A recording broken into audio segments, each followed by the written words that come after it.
Like there's so many berries out there, half of which food berries, young. The other half death berries. Like how much death did it take to get us to blueberries? Like I'm glad we didn't stop before blueberries. Raspberries? Gooseberries? How many people died figuring out gooseberries? Like I'm grateful for the cobblers, but I'm thinking about the casualties. So prayers up there. A couple months ago, my apartment got broken into, and they didn't take anything. Like, not one thing. They rifled through truly everything. Took absolutely nothing. And it was insulting. I was like, don't come into my house. What? You don't want it. You saw everything I had and wanted nothing? None of my art? Okay, all of you guys think I have shitty art? What? What about me? Says I have shitty art. Oh, what? Like the home decor section at Home Goods not good enough for everybody else? You're gonna take the trouble to break into my home and not even take?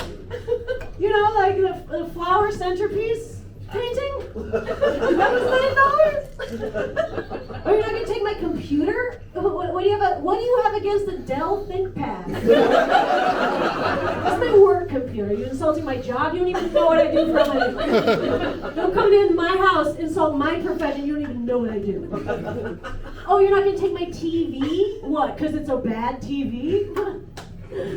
You know, my friend the other day, they were like, I don't think that's a TV. I think that's a large computer monitor. Okay, it's my TV, so you shut up. Okay? They went through all my clothes, took none of it, okay? So it's like, how like when you take your clothes to the thrift store and they're like, no thank you? This was that, but a burglary. They broke into my home to insult everything I had. I was like, you know what? I'm glad I didn't run into you guys, because we would have had nothing in common. We would have had absolutely nothing to talk about. Okay, on your way out from burglarizing. You break into my home, you take one thing, okay? You just take a little something, okay? Well, they actually did take my dignity, actually, come to think of it. They did take something, yeah. She's like, I wish they stole something from her. I wish they had taken something. She's very sad. Last year, in August, I'm pivoting to a new bit. That's a segue, by the way. There was a segue. I did that really smooth. But I felt the need to mention what was happening.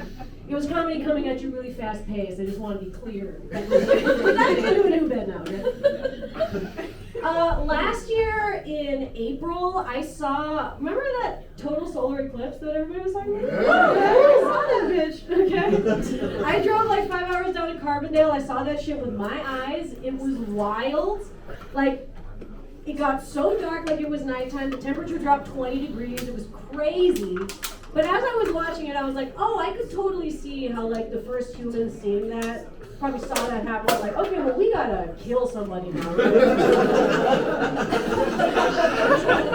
We gotta kill one of us. Maybe should we like take a baby, throw it out the tallest building or something? The sun is gone, blood's gotta be. Well, we're not all making it out of this alive, right? And then they probably did kill somebody. And then guess what? 3 minutes later, the sun comes back and they're like, well, now we have to keep killing. We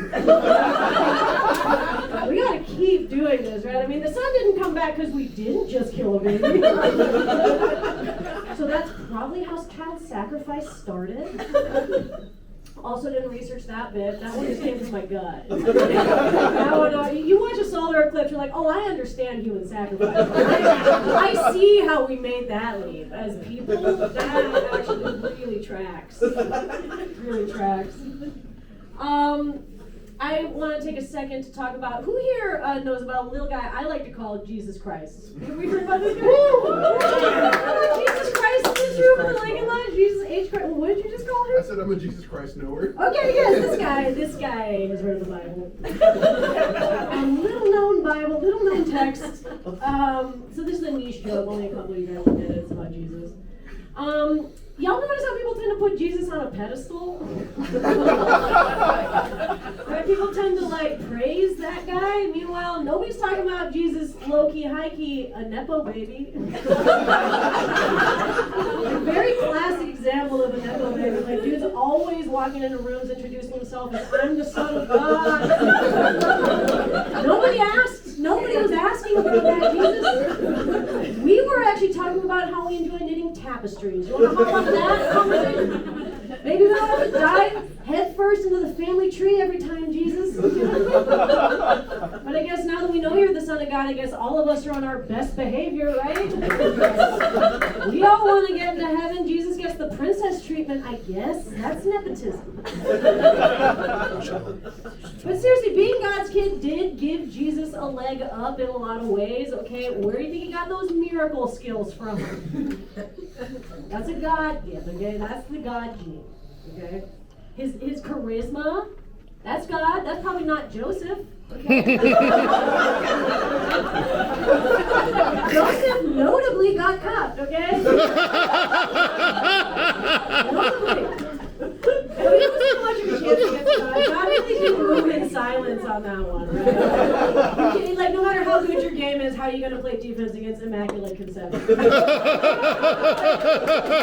God wants your girl, she's going to get God.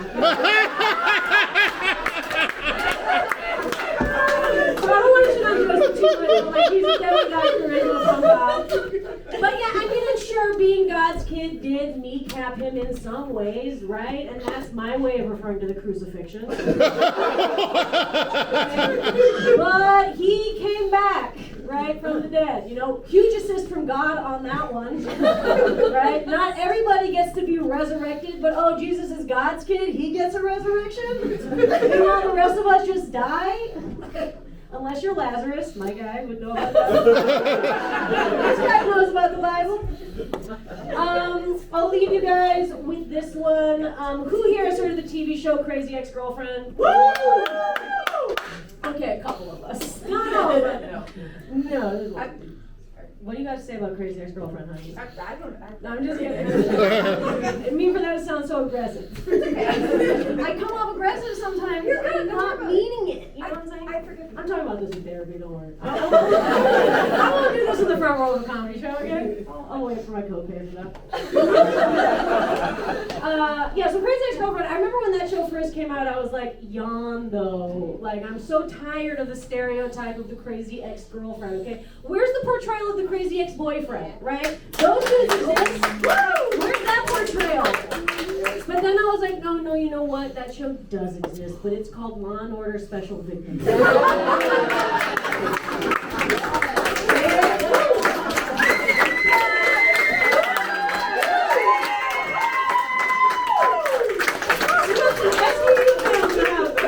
No, but because like a crazy ex-girlfriend, you know, she'll write songs about you, she may stalk you to the edge of the country, but a crazy ex-boyfriend will murder you so much. Will murder you very much. And may very murder you in ways so complex, it will actually require a crack team of investigators. Clock 24/7 to get to the bottom of the depravity. Like a crazy ex-girlfriend, she'll exhibit her creativity in the songs she writes about you. A crazy ex-boyfriend will exhibit that same creativity in murder. Okay? And for what it's worth, there's only 4 seasons of Crazy Ex-Girlfriend. There are 26.